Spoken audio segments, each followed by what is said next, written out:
Alors, bonjour. Bonjour.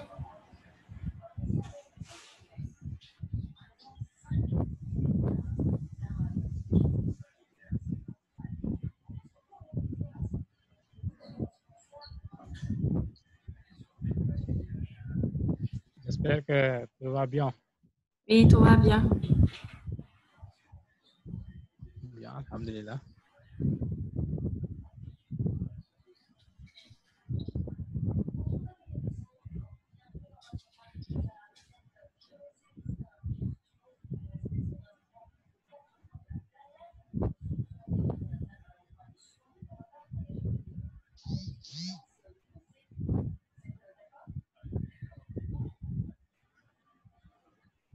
Alors, on va démarrer dans 1 minute.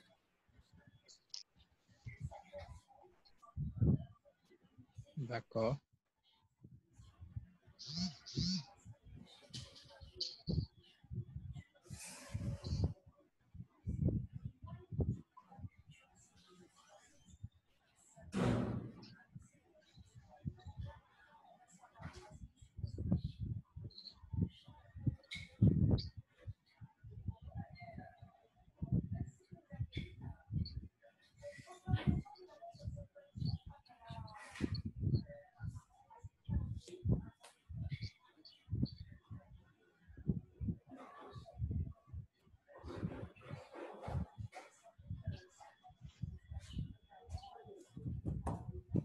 Alors, ce panel sur la réglementation environnementale comme solution face au changement climatique vous sera utile et vous éclairera. Nous avons comme invité M. Sadou Ba, qui est juriste de formation, président de la plateforme des jeunes contre les changements climatiques à Ziguinchor. Et nous avons mademoiselle Neifatou Ngom, qui est spécialiste en environnementaliste. Nos deux intervenants vont nous parler de la réglementation environnementale comme solution face au changement climatique. Je vais les laisser se présenter. Sadou, êtes-vous là?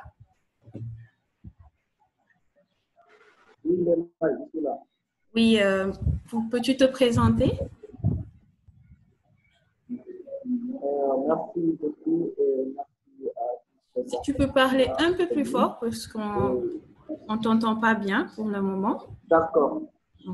D'accord, les amis. Donc voilà, je disais tout à l'heure, je remercie les personnes qui sont là avec nous. Je m'appelle Sadouba. Est-ce que tu as mis des casques?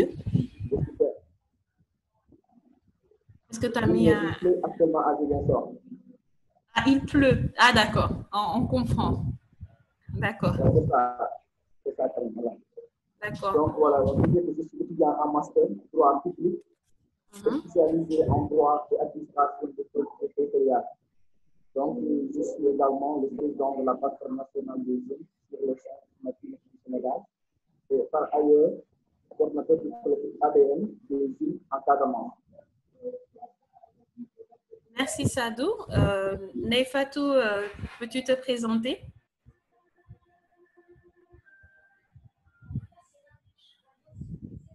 Allô, bonjour tout le monde.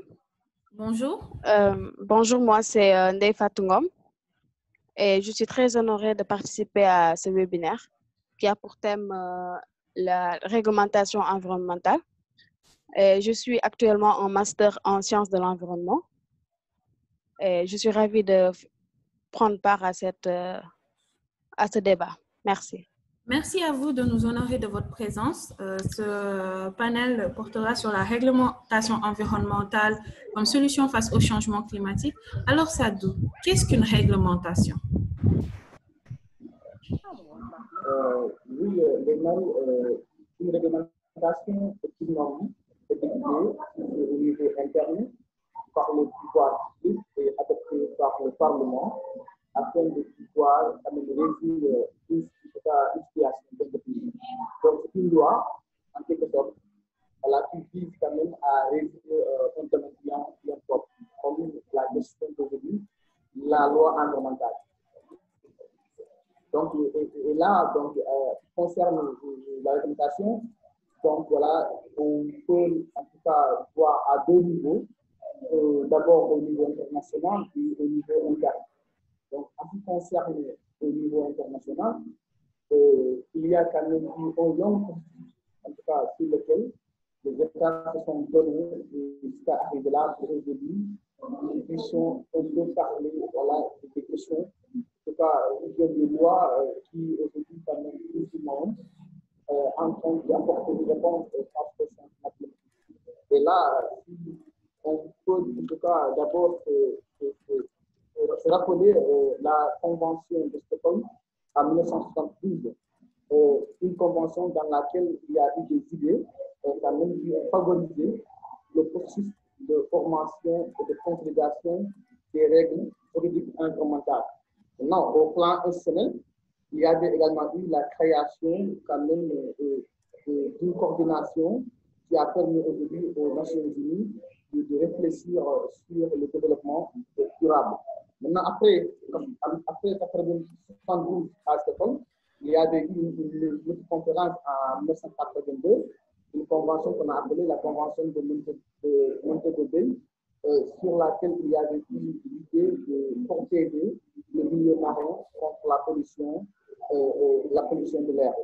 Mais après aussi 1982, il y avait eu la Convention de 1992, appelée communément Déclaration de Rio de Janeiro, 20 ans après Stockholm. Cette convention également a eu lieu. Et là aussi, l'idée était toujours de voir le bilan, parce que, souvenez-vous, on avait retenu, durant la première convention à Stockholm, la protection de l'environnement, et aussi les conventions qui portaient sur la diversité biologique, mais également sur la convention qui portait sur le changement climatique. Arrivé en 1992, il fallait que les États se réunissent de nouveau pour voir est-ce qu'il y a quand même ce qu'on appelle des résultats. Après, en tout cas, en 1992, on a aussi assisté à la convention de 2002 à 2012. Voilà, cette convention également visait uniquement la consolidation du droit international de l'environnement. Et 2012, après juste 3 ans, il y a eu la convention 2002, excusez-moi, 2002 c'était en 2018. Maintenant, 2012 et 2015, il y a eu 2 conventions. La convention d'abord de Rio, de nouveau, et en 2015 à Paris. Et c'est dans cette convention-là, au niveau international, que les États quand même ont eu des avancées significatives qui ont été notées dans le cadre de la discussion et de la finalisation des accords multilatéraux sur l'environnement, notamment sur le changement climatique. Et ça, c'est au niveau international. Maintenant, si on prend le volet au niveau national, et souvenez-vous aussi, le Sénégal, quand même, après l'entrée en vigueur de la Convention cadre des Nations Unies en 1992, le Sénégal a ratifié en 1997, le 17 octobre, en tout cas, son attachement à cette convention-là. Ce qui nous a valu en 2001, nous avons adopté un nouveau code de l'environnement, aujourd'hui qui, en tout cas, est en train de répondre à certaines questions qui sont liées à l'environnement. Merci Sadou. Alors Neifatou, pourquoi la nécessité de mettre en place cette réglementation environnementale?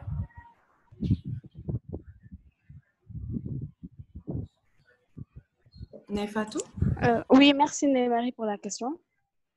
Voilà. Il faudrait savoir que la réglementation environnementale a un lien direct avec le droit de l'environnement qui concerne l'étude et l'élaboration de règles juridiques visant la compréhension, la protection, l'utilisation et la gestion, la restauration de l'environnement. Maintenant, établir des règles et des normes environnementales permettrait de réduire notre empreinte sur l'environnement.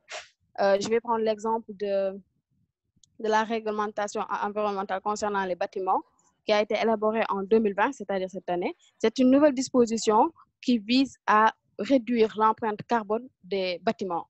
Cela veut dire que la planification, la construction et la réalisation des bâtiments est suivie pour contrôler les émissions de gaz, notamment le carbone. les réglementations permettent non seulement la protection de l'environnement, mais aussi la valorisation de l'environnement, des cadres naturels. Je vais prendre l'exemple des normes qui concernent les réglementations qui concernent les industries, qui mettent une réglementation stricte visant à réduire les émissions de gaz à effet de serre. Ceci aura un impact sur le changement climatique en réduisant l'accumulation de ces gaz. Merci, Neifatou.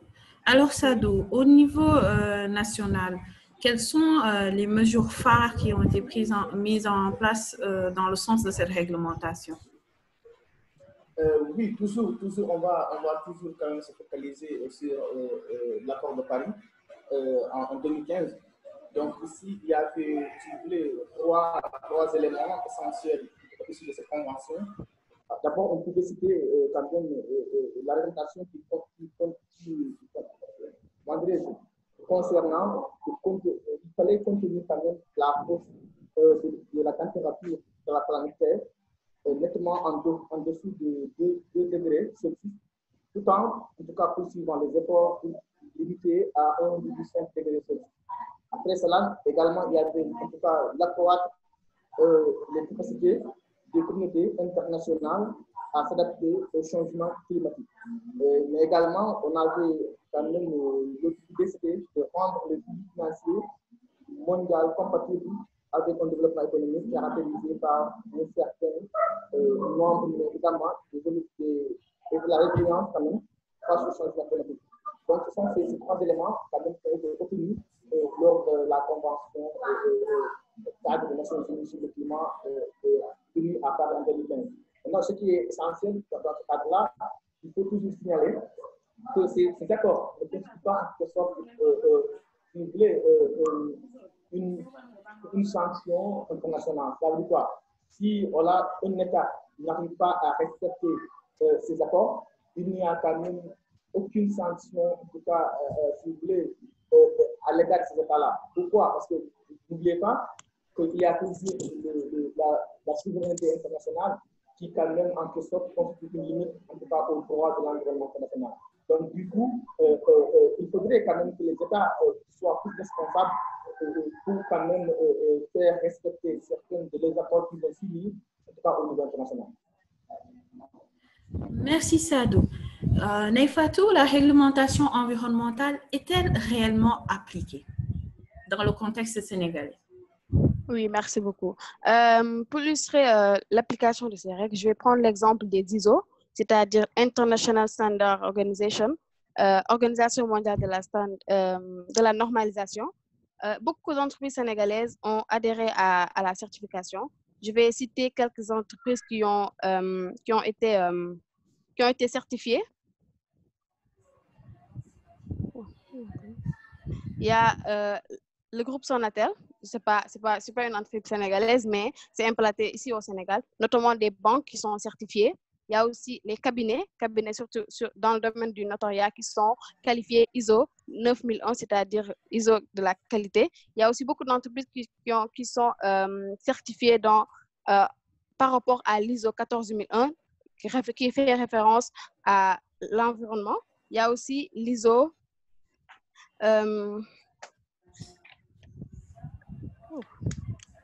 il y a aussi l'ISO 50001 qui fait référence à la performance énergétique, c'est-à-dire que les entreprises vont contrôler leur consommation énergétique, mais aussi les rejets.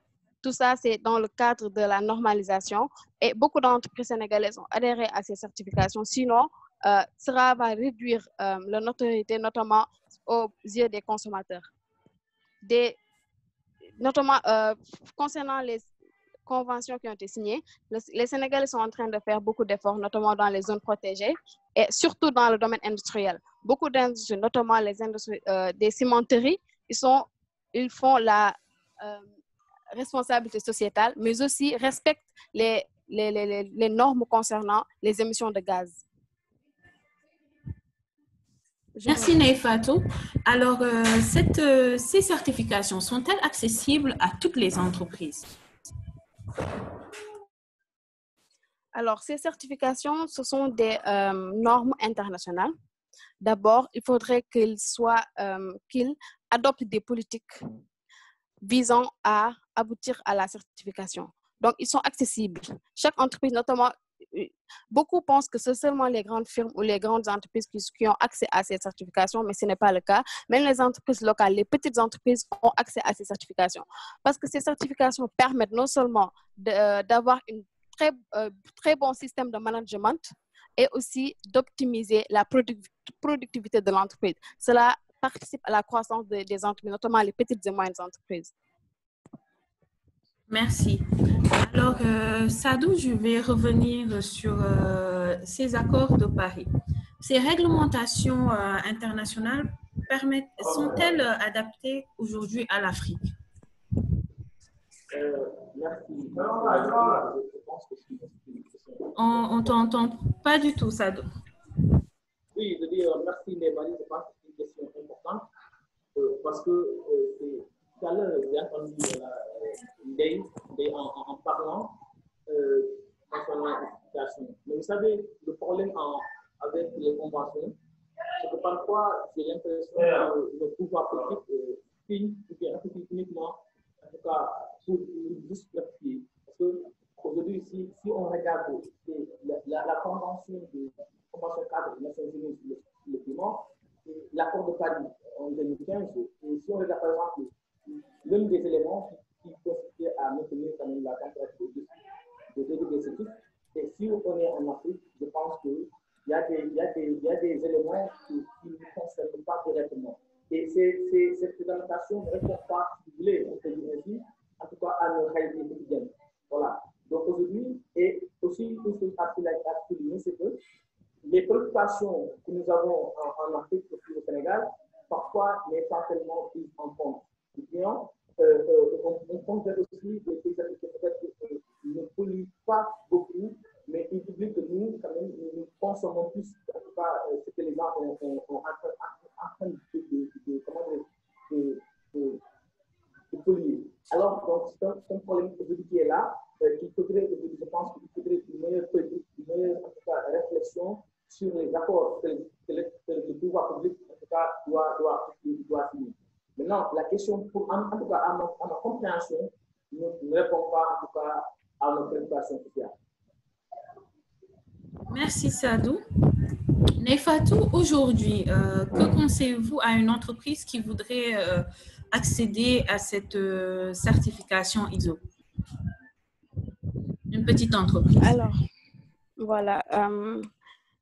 Si une petite entreprise souhaite accéder à ces ISO, la meilleure chose à faire, c'est d'abord de contacter la Société nationale de normalisation, d'être en contact avec eux et aussi de mettre en politique, de mettre un poste dédié uniquement à la gestion notamment les postes de QHSE, qualité, hygiène, sécurité, environnement. Ce sera le relais entre l'organisation de normalisation et l'entreprise. Alors, ce sera un système de management basé sur la roue de Deming, c'est-à-dire plan, check, do and act. C'est de planifier, de faire, de réaliser, de gérer, de contrôler, mais aussi d'apporter des mesures correctives, tout le temps dans une dynamique d'amélioration continue. Et cela va permettre à l'entreprise d'optimiser ses productions, et notamment tout en respectant le travailleur, les clients et aussi l'environnement. Il faut toujours prendre en compte les organisations de normalisation, d'être en contact avec eux et de suivre et d'intégrer au sein de l'entreprise, de l'organigramme de l'entreprise, des postes dédiés uniquement au suivi des activités du système de management, c'est-à-dire le QHSE. Je vous remercie. Merci, Nefatou. Alors, aujourd'hui, Sadou, est-ce que cette réglementation environnementale permet à long terme de lutter contre les changements climatiques? Et comment? Oui, la réglementation, en tout cas, si on respectait ce qu'on a dit dans le texte, effectivement, ça pourrait lutter en tout cas contre les effets des changements climatiques. Mais tout à l'heure, j'ai entendu en parlant, ça dit que le problème, c'est pas parce que les entreprises ne vont pas quand même se régulariser par rapport à la question environnementale, mais vous savez, même si on dit qu'on procède, quand on doit le faire, quand on doit le monter, la loi oblige maintenant, en tout cas, à ces sont de faire des études environnementales. Mais parfois, on fait des études, voilà, on va faire des études, on va appeler des cabinets qui vont faire des études. Malheureusement, il n'y aura pas de suivi. Donc, le problème, ce ne sont pas les textes. Il faudrait quand même qu'on parle d'un comportement responsable. Il faudrait quand même aujourd'hui, les personnes qui sont chargées de la gestion de l'environnement ou bien des terres, avec les collectivités territoriales, il faudrait que ces niveaux-là, ou bien l'État en tant que tel, soit plus responsable, vraiment plus quand même appliquer la loi. Parce qu'il faut dire qu'au Sénégal, nous avons quand même des beaux textes. Mais malheureusement, si on continue dans cette lancée-là, nous ne pourrons pas quand même, en tout cas, répondre aux défis des changements climatiques. Donc, on n'a pas un problème de texte, mais plutôt un problème de comportement. Merci Sadou. Alors Neifatou, le manque du respect de cette réglementation environnementale, quels sont les impacts aujourd'hui? Les impacts sont nombreux. Il y a une multitude d'impacts. Je pense que le non-respect de ces règles environnementales, c'est d'abord, le problème est vraiment profond. C'est d'abord un engagement personnel. Les gens ne prennent pas conscience de l'importance de leurs actes par rapport à l'environnement. Donc, je pense qu'il faudrait mettre une politique qui, dès le bas âge, permettra à la personne, à l'être humain, aux citoyens de prendre conscience des problématiques environnementales et de prendre conscience de son propre engagement personnel pour pouvoir apporter sa pierre à l'édifice. Et il y a énormément de conséquences. Si je prends l'exemple de l'exploitation forestière, les gens, d'abord, il y a la faute des gouvernants, des dirigeants, mais aussi de la population, parce que il y a une règle qui interdit l'exploitation de la forêt, notamment certaines espèces sont certaines espèces en danger sont en protection, mais les gens continuent à exploiter ces forêts avec la complicité de certains agents forestiers. Je pense qu'il faudrait mettre des règles drastiques, des règles punitives aussi qui induisent une peine si un délit a été commis concernant l'environnement. Le problème est profond. Si on prend l'exploitation forestière, peut-être on va prendre le chômage parce que les gens n'ont pas de travail. C'est pour ça qu'ils sont obligés d'aller exploiter les forêts pour revendre le bois. Et si on prend aussi l'agent forestier qui est corrompu, c'est peut-être parce qu'il n'a pas assez que ses ressources financières ne sont pas... Donc, ce que je veux dire, c'est de mettre nos intérêts personnels en dessous de la protection de l'environnement. La protection de l'environnement doit être un engagement personnel et ça doit être l'engagement personnel de tous. Donc, l'État doit mettre en politique une éducation environnementale. Quand je parle d'éducation environnementale, ce n'est pas seulement pour les enfants de le bas âge, non. Je pense que l'éducation environnementale doit concerner toute la population, toutes les tranches, toutes les classes, pour qu'ils prennent conscience des dangers de l'environnement et de leurs actes. Merci Neifatou. Alors, je rappelle que notre panel a comme thématique la réglementation environnementale, une solution face au changement climatique. Nous avons comme intervenant mademoiselle Neifatou Ngom, qui est spécialisée en QSE, et monsieur Sadou Ba, qui est spécialisé dans le domaine de la juridiction, notamment environnementale. Si vous avez des questions et des interrogations, n'hésitez pas à lever la main pour avoir la parole et poser des questions par rapport à cette thématique à nos intervenants. Vous pouvez aussi rédiger votre question dans la barre de conversation de Zoom. Sadou, alors quelle solution pour rendre efficace cette réglementation environnementale au Sénégal? Qu'est-ce que vous préconisez? Moi, je pense que c'est facile et c'est difficile parce que c'est une politique. Il faudrait une politique responsable. Comme je l'ai dit, au Sénégal, nous n'avons pas un problème de texte. Voilà, la caméra, il faut qu'on le dise. Parce que, comme vous savez, en tout cas, ce qui concerne la protection de l'environnement, lutter contre le changement climatique, le Sénégal quand même a élaboré une politique de contribution plus déterminée au niveau national, qui est là aujourd'hui quand même, dans sa construction, permettrait au moins quand même que le pouvoir public puisse avoir en tout cas une vie de contrôle, en tout cas plus avancée dans le cadre de la lutte contre les changements climatiques. Mais comme je l'ai dit, aujourd'hui, pour que cela en tout cas, puisse prospérer, il faudrait d'abord que le combat soit mené à deux niveaux. Premièrement, il faudrait que l'État ait cette responsabilité et faire appliquer en tout cas les lois que la République quand même a votées. Mais également, il faudrait que dans cette lutte, que l'État associe les populations. Tout à l'heure, Ndeye parlait souvent que parfois les populations sont obligées d'aller quand même faire des activités par rapport en tout cas à la forêt. Si on prend par exemple de la Casamance. Mais le problème d'abord, c'est que ces populations même ne sont pas, en tout cas la plupart des temps, quand même associées dans ce cadre de lutte contre les changements climatiques. Donc, il faudrait qu'aujourd'hui, il y ait une politique qui va prendre en compte d'abord ces populations-là, parce que cette population avait dans le passé un moyen au moins de protection de la forêt. S'il y a par exemple des zones en Casamance que vous ne pouvez pas quand même aller là-bas parce que vous avez déjà en tout cas la peur si on devait avoir un mal par rapport à des choses.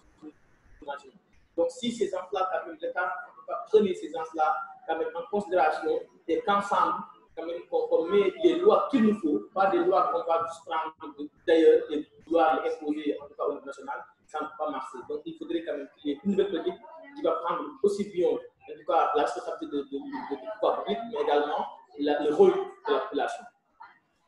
Merci Sadou. Alors, le rôle des populations dans cette réglementation environnementale, à quel niveau exactement? Est-ce dans le rôle du dialogue, dans le rôle de la contribution ou dans le rôle des gardiens du respect de cette réglementation?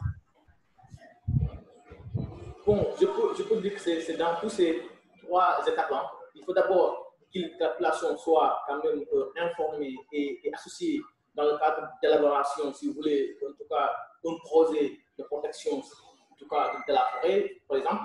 Mais il faudrait également, quand on met en place cette loi-là, que la population elle-même soit impliquée dans la mise, en tout cas, en œuvre de la loi ou du projet. Et il faudrait aussi que la population soit toujours associée dans le cadre du suivi. Parce que le problème souvent, c'est le suivi qui pose problème. Et moi, je le sais, parce que c'est le domaine dans lequel moi, je évolue en étant volontaire ou bénévole, mais toujours, c'est ça le problème. C'est le problème de suivi. Parfois, les pouvoirs publics viennent avec des belles idées et l'exposent en tout cas à des jeunes ou bien à des ONG ou bien encore à des associations. Mais malheureusement, parfois, ce problème de non-implication de ces populations va toujours en tout cas nous causer un problème. Si aujourd'hui, moi, je suis sensibilisé, on m'a appelé à pouvoir faire partie à ceux qui vont élaborer et également on me fait participer dans le cadre de la mise en œuvre et dans le suivi. Je pense que moi-même, un jour, je ne peux pas me lever et aller contre à ce que moi-même j'ai participé. Parce que là, voulez-vous, le problème du Sénégalais au moins, c'est l'appartenance à la terre. Voilà. Jusqu'à là, les gens refusent que la terre appartienne à la nation. Et vous voyez ce qui se passe actuellement. On est très, très quand même attaché à nos terres. Et du coup, si on ne nous associe pas dans ces politiques-là, bon, c'est comme ça qu'on va dire que moi, c'est mon fils, donc je vais faire ce que je veux. Donc, il faudrait qu'à tous ces niveaux-là, que la population soit vraiment associée. Merci Sadou. Alors, nous avons une main levée. Si vous voulez poser votre question, vous pouvez ouvrir votre micro, Limblan, et poser votre question. Merci. Bonjour, Ndeye Marie, et bonjour, chers panélistes, Ndeye Fatou et Sadou. Ça fait un grand plaisir pour moi de participer à cette rencontre si intéressante. Et je le dis parce que ça parle d'environnement, de l'environnement et également du changement climatique. Et j'en profite également pour saluer les participants et plus précisément les étudiants de l'ISE. Moi, je me présente, je suis Mohamedou Lamine Dimblan, je suis titulaire d'un DEA en économie appliquée, PTCI. Et également, je suis en PhD du programme West African Service Center on Climate Change and Land Use, WASCAL. Et voilà, je voulais juste en fait participer à ce panel, pas pour poser des questions, mais aussi pour voilà, apporter une pierre à l'édifice. Et voilà, aujourd'hui, on parle de changement climatique et c'est une question d'ordre mondial. Également national, pourquoi je le dis, c'est parce que chaque communauté doit aujourd'hui essayer de trouver une stratégie pour lutter contre le changement climatique. Et aujourd'hui, on parle de l'environnement. Comme vous le savez, l'environnement, si on peut apporter quelques définitions, c'est quelque chose qui n'appartient à personne. Et donc, c'est régulier, ce n'est régulé également par personne. Et c'est ce qui fait que cette absence de droit de propriété fait qu'aujourd'hui, on assiste à sa dégradation. Et aujourd'hui, comme vous l'avez dit, chers panélistes, il y a d'une part la responsabilité de la population, il y a également la responsabilité de nos gouvernants. Et comme vous le savez, c'est quelque chose qui est d'ordre naturel et anthropique. Aujourd'hui, c'est naturel parce qu'aujourd'hui, on assiste à une augmentation des émissions de gaz à effet de serre. Dans ce sens, en fait, c'est causé par l'homme, parce que c'est à cause des industries. De l'autre côté également, il y a la déforestation, également le pillage des sols, en fait, des dunes au niveau des plages, etc., etc. Et ça, c'est au niveau des populations.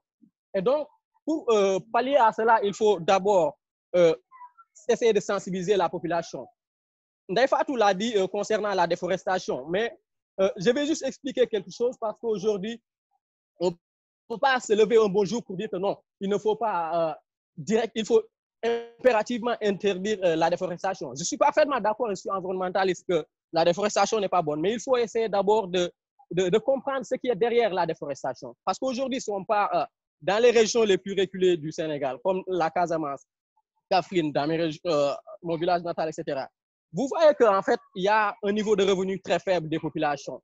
Et voilà, c'est ce qui pousse les populations à passer par la déforestation, à couper des bois, vendre, etc., pour avoir de quoi survivre.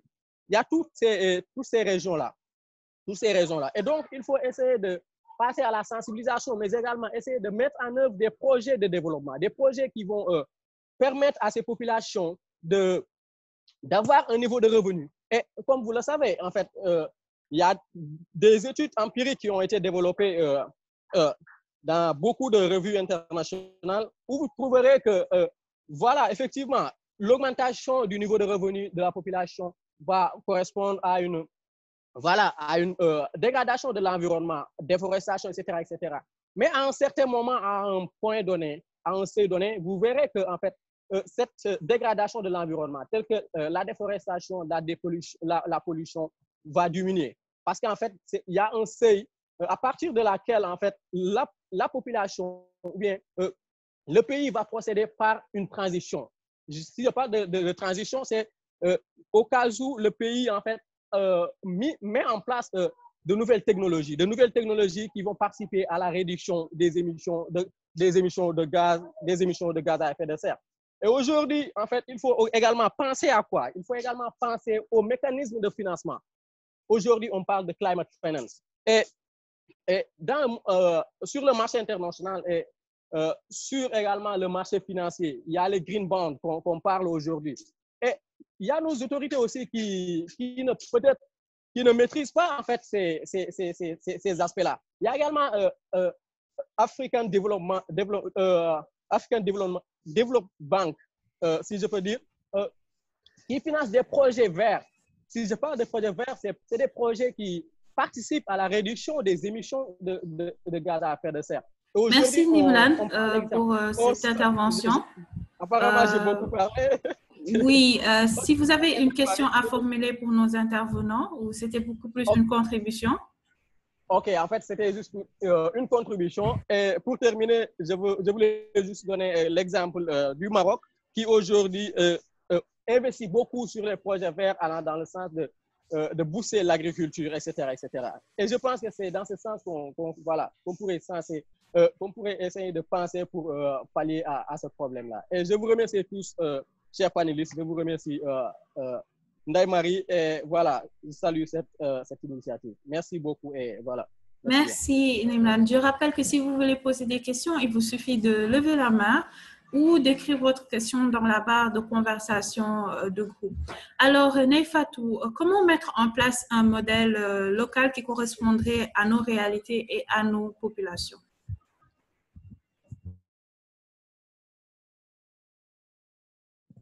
Merci, Ndeye-Marie. Je reviens juste sur ce que M. Sadouba a soulevé, qu'il ne peut pas y avoir de politique sans l'implication des populations. D'abord, il faudrait... La bonne méthode, c'est la gestion participative. Il faut tout le temps impliquer les populations dans nos politiques ou projets de développement. Tout à l'heure, M. Nimelan l'a soulevé aussi, que beaucoup de connaissances empiriques ont été développées à travers le contact avec les populations. Je pense que le meilleur système de développement, c'est la gestion participative, inclure les populations dans tous les projets, parce que ce qui se passe généralement en Afrique, c'est la Banque mondiale ou l'ONU finance un projet et les gens viennent dans un village, amènent d'autres experts qui viennent d'autres horizons et qui ne comprennent pas en réalité ce qui se passe, les réalités de ce village. Et 1 an, 2 ans, le projet tombe à l'eau parce qu'il n'y a pas cette participation, il n'y a pas cette appropriation du projet par les populations. D'abord, avant de planifier un projet, il faudrait inclure les populations, discuter, organiser des séances, comprendre les réalités, inclure les populations dans toute politique pour qu'ils s'y sentent. Parce qu'un être humain, s'il n'est pas impliqué dans une politique ou quelque chose, dans n'importe quelle initiative, ne va pas participer avec le cœur. Donc, si les populations sont impliquées dans toutes les politiques, il y aura un développement en croissance. Moi, je prône la gestion participative, l'appropriation de toute politique par les populations. Je pense que ce serait la meilleure solution. Et surtout, de faire la promotion de l'éducation environnementale dès le bas âge. Parce que c'est à partir du bas âge qu'on façonne l'esprit d'un individu. Si au niveau des établissements scolaires primaires, par exemple, si on mettait un module, je ne sais pas comment on appelle dans les, un module spécialement dédié à l'éducation environnementale et pas seulement de théoriser, mais aussi de faire des pratiques, de faire des sorties pour que les enfants, les tout petits aiment la nature et comprennent l'empreinte de l'homme par rapport.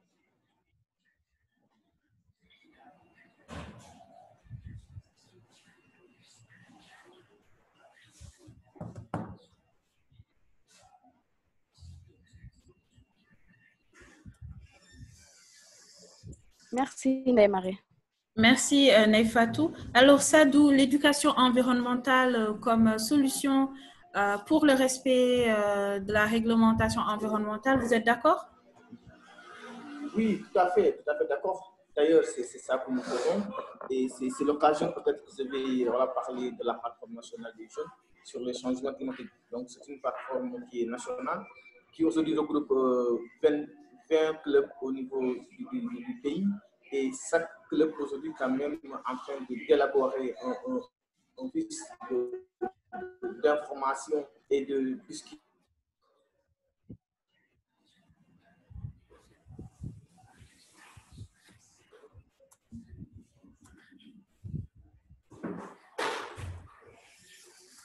Et se réfléchir, mais également de respecter, de protéger et de préserver notre environnement. Donc aujourd'hui, comme l'a dit Neifatou, il faudrait que cette initiative-là vienne des pouvoirs publics. Il faudrait que cela soit comme des cours d'enseignement primaire, secondaire, même à l'université. Parce que malheureusement, il y a des personnes, peut-être que je peux appeler les grandes personnes, qui ne comprennent pas jusqu'à l'importance de l'environnement. Alors qu'aujourd'hui, ils dépendent de façon capitale. Et il faudrait en tout cas une nouvelle stratégie de sensibilisation, d'échange, afin que tout le monde puisse vraiment tourner autour de la question environnementale. Je voulais aussi souligner une chose. Tout à l'heure, l'autre monsieur qui était là, il parlait des populations dans le cadre de la déforestation. Ce que les gens oublient, ce que les gens ne peuvent pas comprendre, et que la population elle-même, le fait qu'elle coupe les bois, ne signifie rien. C'est les personnes qui viennent de tout horizon avec des machines qui vont, en tout cas si vous voulez, rendre une forêt, prendre une forêt et le rendre en tout cas un désert. C'est ça le problème que nous déplorons. Il faudrait que les gens le comprennent.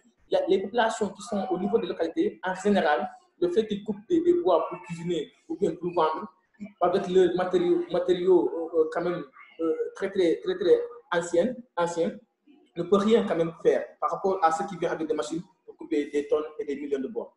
Merci.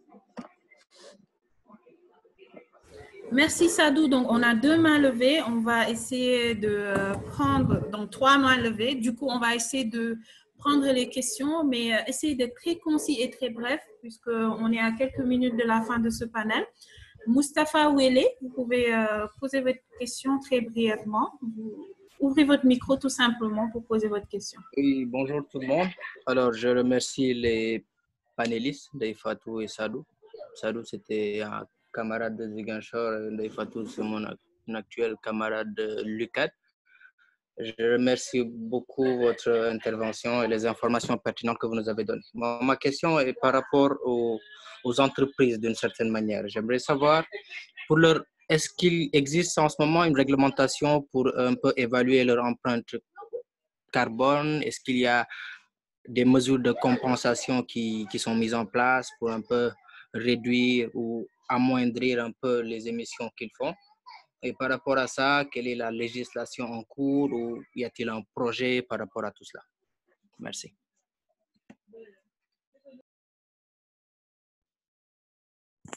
Alors, merci beaucoup, Moustapha. Alors, actuellement, la nouvelle réglementation en vigueur, c'est le RE 2020. C'est une norme qui a pour but de réduire l'empreinte carbone des bâtiments neufs en minimisant et en améliorant leur performance à chaque étage de l'acte de construction. Cette réglementation vise la réduction de l'empreinte carbone. Elle est en vigueur depuis 2000. Cette année, elle a été lancée cette année parce que c'est une suite au RT, réglementation thermique de 2012. Oui, peut-être je vais juste ajouter qu'avant cette réglementation dont parle Ndeye-Fatou, on a ce qu'on appelle, voilà, comment dirais-je, on peut dire peut-être la contribution déterminée au niveau national. Donc, c'est aussi une politique, un plan d'action que l'État du Sénégal a mis par rapport toujours à la Convention cadre des Nations Unies sur le climat, qui consiste voilà, à essayer de déterminer en tout cas l'émission des gaz à effet de serre au niveau national, et y compris en tout cas émis par les entreprises. Donc, effectivement, la loi est là, mais comme je l'ai dit toujours, il y a le problème d'application.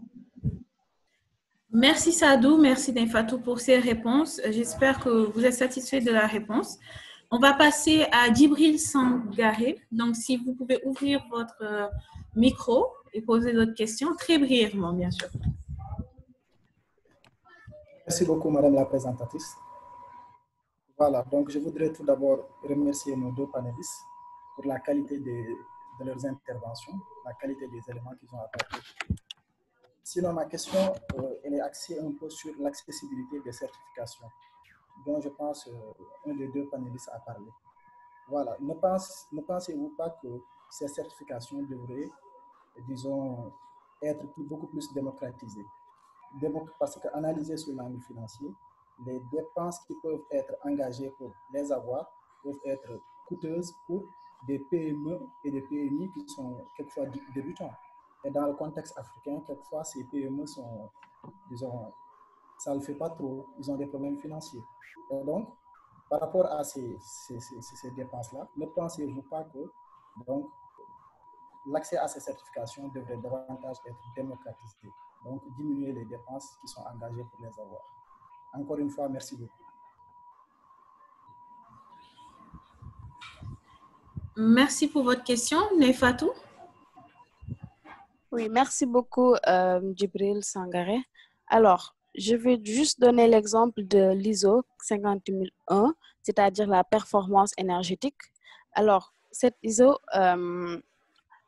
a pour objectif la réduction de la consommation énergétique, notamment l'eau, l'électricité, et aussi les rejets par rapport aux appareils que l'on utilise, l'optimisation de du fonctionnement du matériel. Ça, la performance énergétique, ça ne nécessite pas de dépenses. Au contraire, ça réduit les dépenses. Parce que si on réduit la consommation en énergie et en eau, les factures vont être allégées. Alors, je ne vois pas la dépense. Au contraire, ça participe à la réduction des dépenses. Si je prends l'ISO 14001, qui fait référence au respect de l'environnement, c'est-à-dire d'utiliser des matériaux biodégradables, notamment les sacs et les sachets biodégradables, ça, je pense que ce sont des politiques qui non seulement protègent l'environnement, mais qui aussi participent à la réduction des dépenses de l'entreprise. Et l'ISO 9, oui. D'accord, mais est-ce que ces certifications, si je comprends bien la question de Djibril, est-ce que ces certifications aujourd'hui pour y accéder n'engagent pas un coût financier important pour l'entreprise? Bon, je pense en termes de procédure. Bon, je pense que le coût financier, ce sera peut-être le personnel qui sera engagé par rapport à notamment l'expert QHSE. Celui qui va les responsables qualité, hygiène, sécurité, environnement.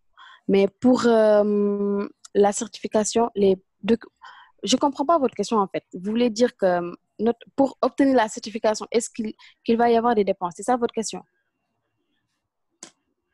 Djibril? Vous êtes plus axé sur... Ce que vous avez reformulé tantôt, ce que je voulais dire, c'est un peu pour accéder. Parce que la certification, il faut d'abord l'avoir. Donc, c'est un investissement à faire. Et quelquefois, c'est un investissement financier qui est parfois lourd. Quand tu prends l'exemple, par exemple, de l'agriculture, il y a l'agriculture bio et traditionnelle. Pour certifier un hectare d'agriculture biologique, il faut quelquefois plus de 500 000, 600 000, voire 1 million. Vous voyez, c'est vrai que ça confère, comme elle l'a dit, des avantages concurrentiels, ça permet, mais il faut d'abord faire l'investissement. Et si je disais que, est-ce que ce n'est pas cet investissement-là qu'il faudrait davantage démocratiser, diminuer si possible? Je ne sais pas trop si c'est clair. Oui, j'ai compris votre question. Alors là, je pense que, vu que l'État est là pour réguler, l'État, dans le cadre, il y a l'ADPME, qui c'est une agence qui participe dans le suivi des petites et moyennes entreprises. L'État peut faire des subventions par rapport à la certification pour permettre à ces PME d'optimiser leur production. Parce que les certifications permettent d'établir des politiques qui optimisent le système de management. Et ça c'est bénéfique pour toute entreprise. Merci Neifatou pour cette réponse. Alors, on va passer, j'espère que Djibril est satisfait, on va passer à la question suivante de M. Dian. Essayons d'être concis. Monsieur Dian, vous pouvez ouvrir votre micro. Bonsoir tout le monde. D'abord, je voudrais féliciter... Oui, bonsoir à tout le monde. Je ne sais pas si vous m'entendez. Oui, nous vous entendons. Je voudrais d'abord féliciter les panélistes, mon ami Sadouba et Neifatou pour leur brève exposé, leur pertinent exposé, je voulais dire. En fait, ma question serait de savoir, aujourd'hui, vous savez, nous sommes dans un contexte de mondialisation où il y a un certain norme à respecter, comme le disait tantôt Neifatou.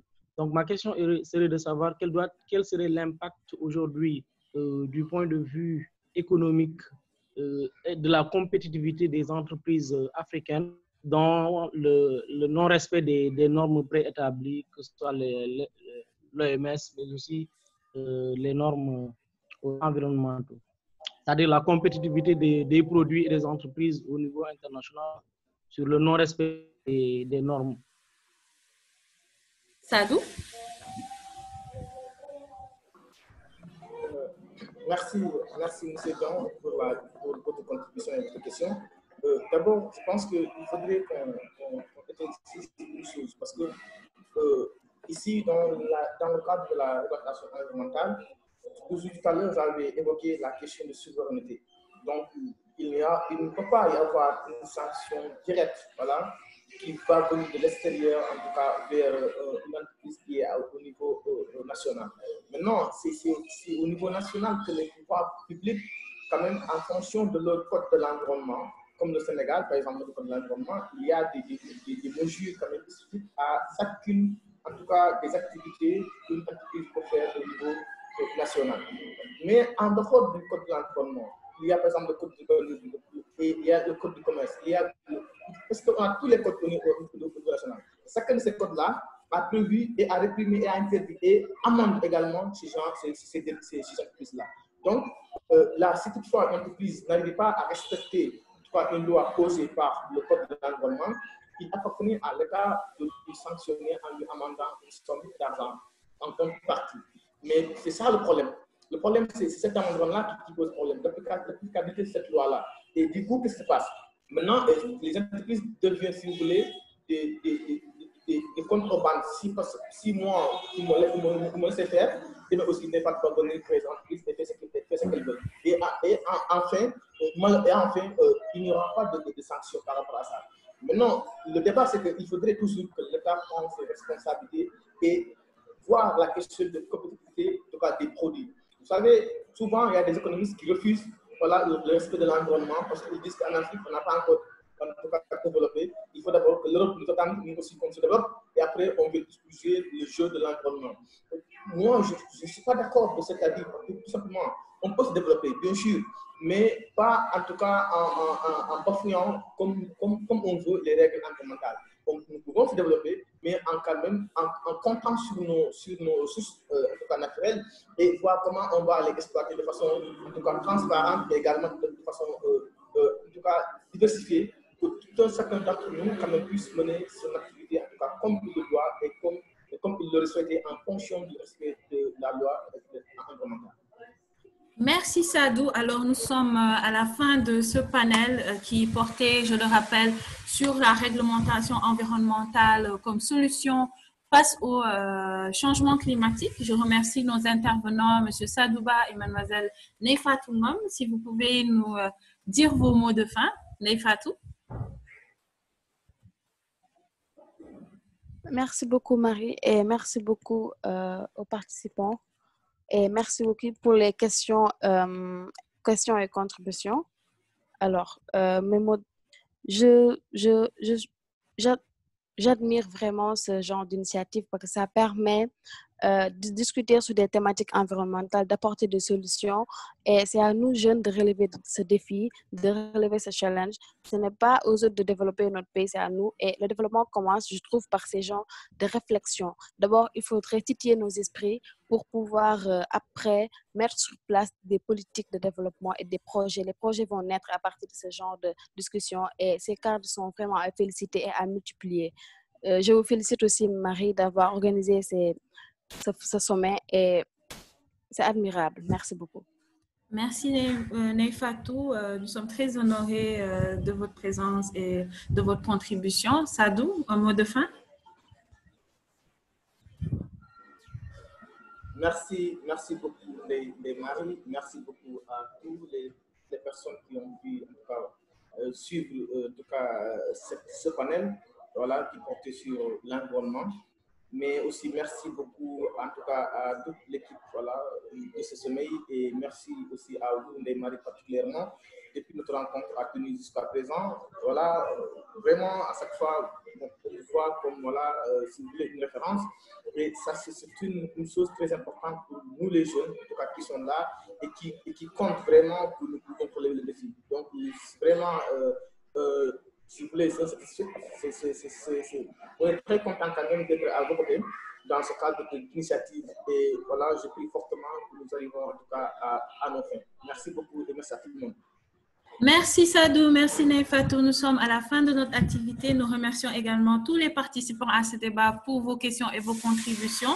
Nous passons à une autre activité, le panel 5, qui revient sur l'emploi vert comme moteur de solution face au changement climatique. Merci à tous et à très bientôt. Au revoir.